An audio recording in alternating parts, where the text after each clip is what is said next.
l'invité de la matinale. KTO Radio. On reçoit ce samedi un homme à la vie bien remplie, scénariste de bande dessinée. Il est co-auteur notamment d'une nouvelle BD intitulée Lourdes, une histoire millénaire, coéditée par Plein Vent et le Sanctuaire de Lourdes. Yvon Bertorello, bonjour. Bonjour Maxence. Une BD réalisée avec Eric Stoffel et Stéphane Bern avec les illustrations de Frédéric Volanté. Alors, comment est né ce projet ? Alors, tous les projets que nous pouvons faire, mes co-auteurs et moi, ont une genèse, une préparation, ça c'est pas comme ça. Mais ce projet particulier sur Lourdes, nous l'avions en tête depuis des années. Moi-même, je connais bien Lourdes puisque je suis hospitalier volontaire et il y a longtemps que je voulais faire une BD classique. J'avais déjà fait une BD un peu heroic fantasy avec Alban Guillemois, sortie il y a quelques années, avec un dessin un peu à la Tim Burton. La BD est très belle, elle est très sérieuse et respectueuse, mais le dessin n'avait pas plu au public catholique. Et donc, je me suis dit, il faut absolument faire une BD classique, ligne claire. Et l'occasion s'est présentée l'année dernière. Les sanctuaires ont été très, très intéressés. Et donc, j'ai proposé à Stéphane Bern et puis à mes co-auteurs habituels de se joindre au projet. Stéphane a trouvé ça vraiment très intéressant. Et puis, il fallait trouver un dessinateur. Et donc, pour la première fois, on a collaboré avec Frédéric Volante, qui est un Italien, mais francophone, puisqu'il est né en Belgique. Et le projet s'est développé comme ça. Et pourquoi la BD se prête bien à ce récit de l'histoire de Lourdes ? D'abord, la bande dessinée est un vecteur généraliste. On peut tout faire avec la bande dessinée, des BD humoristiques, historiques, politiques, et on touche un très large public. Je le dis souvent, mais je le répète parce que c'est vrai, avec la bande dessinée, on touche toutes les classes sociales, toutes les tranches d'âge. La littérature est en perte de vitesse aujourd'hui, mais la BD, c'est pas le cas. Ça marche très bien. Il se publie beaucoup de bandes dessinées chez des éditeurs. Les maisons d'édition de bandes dessinées se portent plutôt bien. Et c'est l'objectif ici, c'est toucher un large public avec l'histoire de Lourdes ? Oui, naturellement, quand on parle de Lourdes, on se dit, ça va toucher le public croyant, catholique, ça ne va même pas concerner les orthodoxes et les autres chrétiens. Eh bien, détrompez-vous, l'abbé Lourdes et la spiritualité en général, ça intéresse un très très large public, forcément les catholiques évidemment, les chrétiens, et puis même les gens des autres religions, et puis les gens qui n'ont pas de religion, mais qui sont curieux, qui sont intéressés par l'histoire et la spiritualité. Et à Lourdes, justement, dans cette bande dessinée, on a voulu aussi évoquer des aspects que même les gens qui sont habitués à Lourdes ne connaissent pas. Comme cette histoire avant le sanctuaire et les apparitions que vous racontez d'ailleurs dans la BD. Pourquoi avoir fait le choix d'ailleurs de raconter Lourdes avant le sanctuaire ? Mais tout est dans le titre, Lourdes, une histoire millénaire. Certes, le centre de cette BD, c'est l'histoire des apparitions, de la révélation de la Vierge Marie à Sainte Bernadette Soubirous, mais on a voulu montrer que Lourdes, c'est une ville très ancienne, et montrer aussi ce clin d'œil pour les croyants, on va appeler ça un clin d'œil providentiel. Lourdes est liée à l'Évangile indirectement, puisque cette ville de Lourdes dépendait de la province romaine avec la capitale Lugdunum de Saint-Bertrand de Comminges, près de Tarbes, et le fondateur c'est Pompée. L'un des gouverneurs de cette ville, c'est Hérode Antipas, bien connu dans l'Évangile, même pour les gens qui ne sont pas croyants. C'est un personnage historique qui a été relégué là par l'empereur. Donc Lourdes dépendait de cette capitale romaine au fin fond de l'Empire. Donc ça me paraissait intéressant de raconter ça dans la BD, même si c'est bref.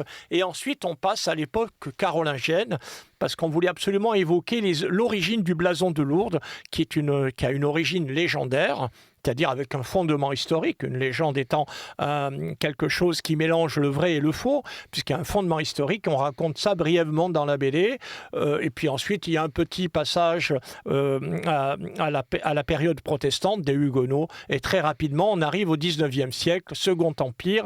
Le centre et le cœur de cette bande dessinée, naturellement, ce sont les apparitions de la Vierge Marie à Sainte Bernadette Soubirous. Donc toute cette histoire balayée au sein de cette BD, Lourdes et l'accueil des pèlerins implique toute une ville, à Lourdes, toute une région. On n'y pense pas toujours. Que découvre-t-on à travers la BD par rapport à ça également ? Dans cet album, on a voulu montrer que Lourdes, il y a deux Lourdes en fait. Il y a la ville haute, classique, parce que c'est une ville française, et il y a la partie basse des sanctuaires avec tout un tas d'infrastructures qui ont été élaborées au cours des décennies depuis 1858, notamment pour accueillir les pèlerins malades. Parce que quand le train était arrivé à Lourdes, les pèlerins malades, d'origine modeste pour la plupart d'entre eux, eh bien, ne savaient pas où loger, dormir et même comment être transportés de la gare jusqu'au sanctuaire en bas. Et donc ce sont des aristocrates, des gens aisés aussi, qui ont eu l'idée de créer une œuvre qui s'appelle l'Hospitalité de Notre-Dame de Lourdes, qui est reconnue d'utilité publique, qui existe toujours et qui a été créée justement pour accueillir ces pèlerins malades. Et on a construit des lieux d'accueil, qu'on appelle des lieux d'accueil pour les pèlerins malades. Ça a commencé par l'accueil Saint-Fray. C'est une jeune fille, mademoiselle Saint-Fray de Tarbes, qui est contemporaine des apparitions, qui a eu l'idée de créer une congrégation pour s'occuper des malades, des pèlerins malades. Et donc, on a construit l'accueil Saint-Fray qui existe toujours. Et les sanctuaires se développant, on a construit des basiliques, comme tout le monde le sait, de la basilique du Rosaire, la basilique Immaculée Conception, jusqu'à la dernière basilique en béton construite par Monseigneur Théas, enfin sous l'épiscopat de Monseigneur Théas, l'honorable Monseigneur Théas, juste parmi les nations, soit dit au passage, et inaugurée, consacrée, dédicacée par le futur Jean XXIII, le cardinal Roncalli. Et donc également des accueils. Il y avait là où, pour les gens qui connaissent Lourdes, sur le parvis, sur la droite, où il y a les confessions aujourd'hui, et puis le bureau des constatations médicales, il y avait des tas d'accueils, des chambres, des dortoirs. Moi, j'ai connu ça comme enfant. C'était un peu comme au 19e siècle encore, quand j'étais enfant, parce qu'il y avait encore des salles où il y avait 20 lits.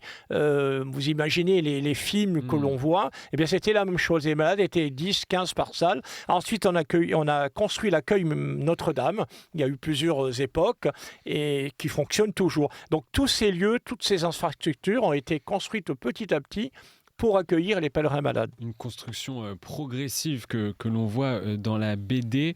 Yvon Bertorello, vous avez déjà publié une bande dessinée sur Bernadette Soubirous. Quel est votre lien avec la Sainte ? Alors, comme je vous l'ai dit, moi je vais à Lourdes depuis très longtemps, même depuis tout petit. J'y allais avec ma famille. Ma grand-tante était très croyante. Moi, je suis d'une famille, dans ma famille, la religion est assez mixte. Ce n'est pas le lieu d'en parler ici. Donc, il y a des religions diverses dans ma famille. Mais moi, j'ai été baptisé dans l'église catholique. Je suis profondément croyant. Je pense que j'ai été assez bien formé par rapport à la moyenne, vous me direz aujourd'hui. Et à Lourdes, j'y vais depuis tout petit. J'y allais avec mon diocèse d'origine, le diocèse d'Aix-en-Provence. Et puis j'ai continué. J'y suis allé, je ne sais pas, un nombre incalculable de fois. Et depuis une vingtaine d'années, je suis aussi hospitalier, même un peu plus, 30 ans, hospitalier de Lourdes. Et en dehors des stages au service des malades, j'y suis allé pour divers pèlerinages.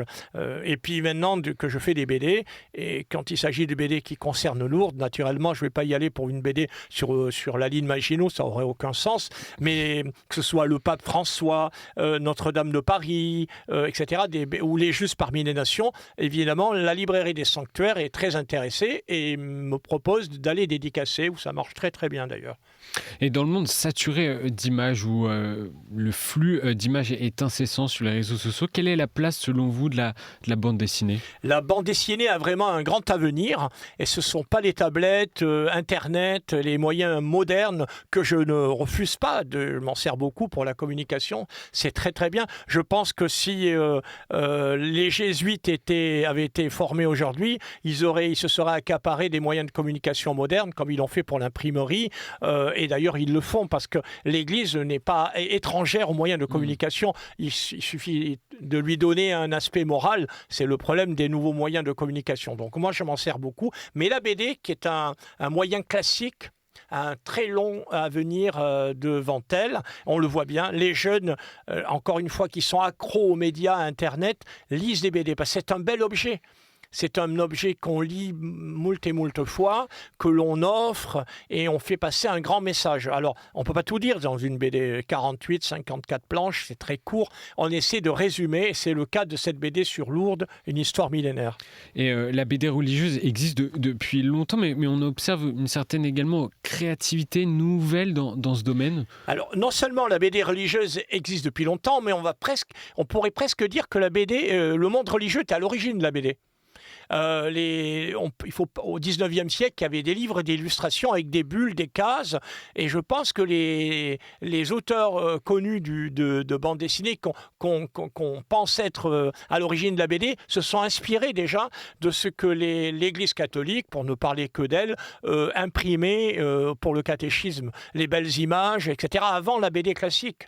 Hergé lui-même était catholique. Les catholiques convaincus ont beaucoup donné pour la BD. On oublie que Hergé, c'était un homme catholique, croyant et pratiquant. Et il n'est pas le seul. Il y en a beaucoup. Le monde catholique a donné une grande part à la diffusion de la bande dessinée. Et donc aujourd'hui, la BD, je le redis, a un grand avenir devant elle. Et ce n'est pas du tout un objet pour les enfants. C'est un objet généraliste. Ça touche des enfants de 6 ans jusqu'aux personnes de 100 ans. Tout le monde peut acheter et lire des BD. On peut faire passer un énorme message. On peut évangéliser. Moi, je parle en tant que croyant. C'était la question que je voulais vous poser. Ça peut aussi nourrir la vie intérieure ?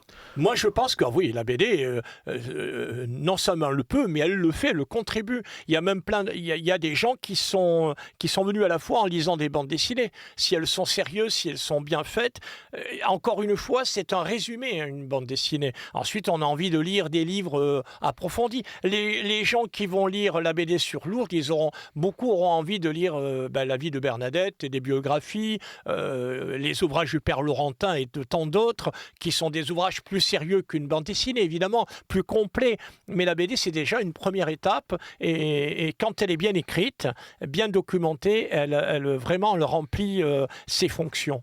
Mais je voulais pas terminer cet entretien sans remercier les co-auteurs, les partenaires de cette bande dessinée. Les co-auteurs, je les cite de nouveau, Éric Stoffel, Frédéric Volante et Stéphane Bern, qui a tourné Un secret d'histoire qui sera diffusé bientôt sur le même sujet, sur France 3. Mais on a aussi des partenaires. Le partenaire principal, c'est le Sanctuaire de Lourdes, sûr, oui, sans lequel on n'aurait pas fait cette BD. Ça n'aurait eu aucun sens. Mais je voulais absolument remercier aussi les partenaires locaux, à savoir évidemment le groupe Vinuales, Nicolas Vinuales en particulier, la congrégation des Sœurs de Saint-Fré, l'Hospitalité Notre-Dame de Lourdes, et c'est aussi l'année de sa fondation.